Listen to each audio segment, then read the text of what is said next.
James kicks off this hour in Salt Lake City. James, welcome to the Ramsey Show. Hey, how are you guys? We're doing great. How can we help? Hey, so I've got a question on student loan debt. So my wife and I have been paying off, we're on baby step 2. We've paid off about $27,000 in 18 months. Nice. And with the, thanks. Sorry. So it's been an emotional journey since the current administration put the pause on student loan debt. We've taken all that stuff since we're debt free except for student loans, and we've been dropping it into savings. We've got about $10,000. And since things are starting back up, we're wondering, should we dump all of that into it or save a little bit, kind of like baby step 3? So you're saying, can I skip and leapfrog to baby step 3 while I'm still paying off the student loans? Yeah, when they paused the interest and everything, my wife and I gauged out the risk of the potential of them doing the $50,000 forgiveness. And if we were dumping everything into it, it'd be a loss. Whereas right now, since there's no interest, we're putting it into savings. So that way, if it didn't get wiped out, we could just put all that into the student loans. How much do you guys have left, James? $37,000. Okay. Well, You may not like our answer, James. I wouldn't. I know. It's okay. I mean, I feel like you knew it a little bit. But here's what I'm going to tell you. I would not bank on the government to forgive your student loans, whether it's $10,000 or $50,000. I want you to take control. There's a level of mojo that you get back when you decide, you know what, I'm going to handle this thing. I can get out of this, and I don't need anyone's help other than my own work ethic, my own sacrifice to do this. So you've got $10,000 saved. You have $37,000 left in debt, correct?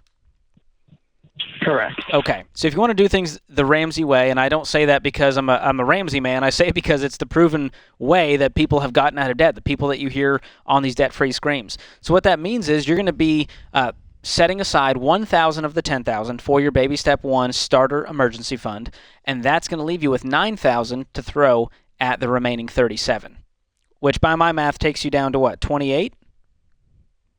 Correct. and how much do you guys make a year, James? 45,000. 45. And do you guys have any kids? I've got 2 little girls, and we live with our in-laws right now, so we've got about $13,000 we've been putting into our savings each month. 13,000? Oh, sorry, no, 1,300. I'm so Oh, sorry. I was Oh, like, I was like, man, that's incredible. Let's what get is rid of these that? student loans. Okay, so I would love I'm to be able curious. to have 13,000 to put in every month. so your expenses must be really low. Yeah, so we just have like our basic stuff. We don't have any car loans or credit card debt or anything like that. It's just student loans. Yeah, I mean, can either one of you maybe take on a side job and try to get a little more income while we get these student loans paid off? Yeah, so we just paid off probably about $5,000 in medical debt. I drive Uber Eats on the side, and so that's really helped with that. And so now all that can start going towards student loan debt as well. So, James, what do you guys do if you're making 45? Household, you and your wife, what do you guys do? So I actually work in sales and account management for a company here in Salt Lake. My wife doesn't work right now. Just some stuff that she's going through right now. She was a school teacher. We're on a waiting list for a sweat equity home building program. And they just recommended, because she's not going to work once we get into it, that she wasn't necessarily working when we got into that program. What's that program about? So essentially, it's a sweat equity program where about 10 families get together through a nonprofit, and we actually build each other's homes. It allows us to get into a home for about $200,000 on a mortgage for a $400,000 home. So it's just a good And option. she can't, to have and do you have to be at a now. certain income in order to qualify for that? Yeah.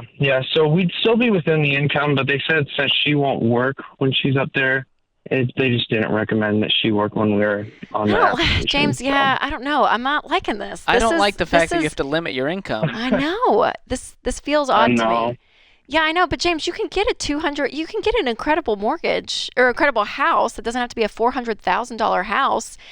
What I'm feeling is that you're yielding to other people. You're yielding to the government to pay off the student loans. You're yielding to this program for a home. James, you and your wife can do this. You guys are smart. You can be self-sufficient. You can rent for a little bit, move out of your in-laws, let her work. You guys get this income up, wipe out the student loan, save up for a down payment. I mean, y'all can live the American dream. You can do this. Yes, I'm getting excited just hearing Rachel talk about this stuff. You can do this, man. Put the ball back in your court. Yes. Don't limit yourself. Don't limit your income. Don't wait on the government. Take control. Bring up that income. Get rid of these student loans. Live life on your terms. This is The Ramsey Show.